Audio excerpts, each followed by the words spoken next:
दंगों के बीच में जिसके साथ कई आदमियों ने जो डोमिनेंट कास्ट से हिंदू कम्युनिटी से थे उन्होंने उसका गैंगरेप किया और उसके परिवार के 7 जनों को मार डाला 2000 से जुड़ी हूँ। आज यहाँ पर जंतर मंतर पर हम महिलाएं मजबूर हुई हैं आज ये धरना प्रदर्शन करने के लिए, क्योंकि हमारे देश में गुजरात सरकार ने अभी हाल ही में एक इतना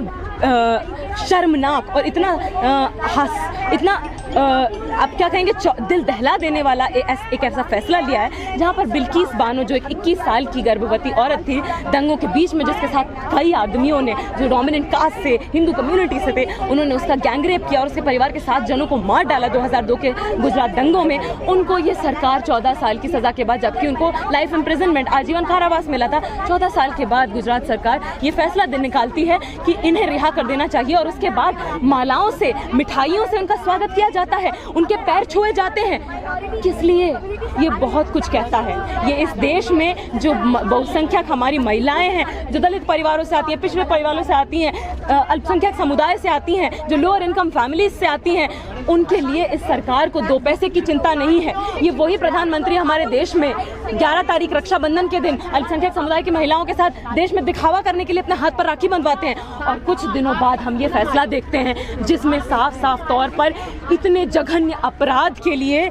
जो दोषी जिन्हें सजा दी जाती है, इस देश में हम जानते हैं कितना मुश्किल है बलात्कार के दोषियों को सजा दिलवा पाना, तो उनकी सजा को जो माफ कर दिया जाता है, ये साफ साफ इस देश के लोगों को ये संदेश दे रहा है कि इस देश के अलग अलग राज्यों में जो डोमिनेंट कास्ट के लोग हैं, जो नेता हैं, जो अथॉरिटीज हैं, जो सरकारें हैं, वो गरीब दलितों और अल्पसंख्यक समुदाय की औरतों के साथ इस तरीके की जो बर्बरता की वारदातें होती हैं उसको पॉलिटिकल वेपन की तरह यूज करें, उन कम्युनिटीज के लोगों को दबाए रखने के लिए, शोषित रखने के लिए, गरीब रखने के लिए, वल्नरेबल रखने के लिए। और उसके खिलाफ हम यहाँ पर आज मौजूद हुए हैं, मजबूर हुए हैं, क्योंकि आज किस बात पर हम दम भरे 75 साल आज़ादी के, इस बात पर दम भरे कि हमारे देश में आए दिन औरतों के खिलाफ दिन दूनी रात चौगुनी, और औरतों में सिर्फ सभी औरतें नहीं, वो औरतें जो दलित परिवारों से आती हैं, जो गरीब परिवारों से आती हैं, अल्पसंख्यक समुदाय से आती हैं, उन औरतों के खिलाफ दिन दूनी रात चौगुनी जुर्म की वारदातें, भय मुक्त जुर्म की वारदातें दिन दूनी रात चौगुनी बढ़ रही हैं। तो उसके खिलाफ आज हम महिलाओं को, हम जो समाज के अलग अलग हिस्से हैं, हमें अपने आंदोलनों को जोड़कर, अपने संघर्षों को जोड़कर इस संघर्ष को आगे ले जाना पड़ेगा, क्योंकि आज सरकारों से कोई भी उम्मीद रखना बेकार है। आज सरकारों से उम्मीद रखना कि वो अपने आप से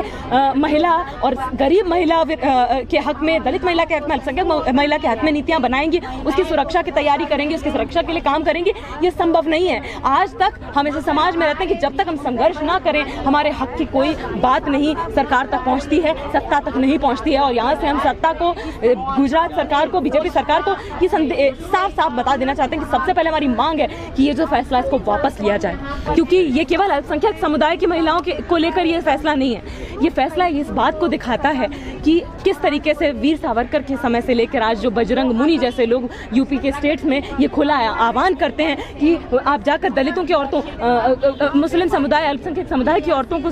रेप करिए, गैंग रेप करिए। और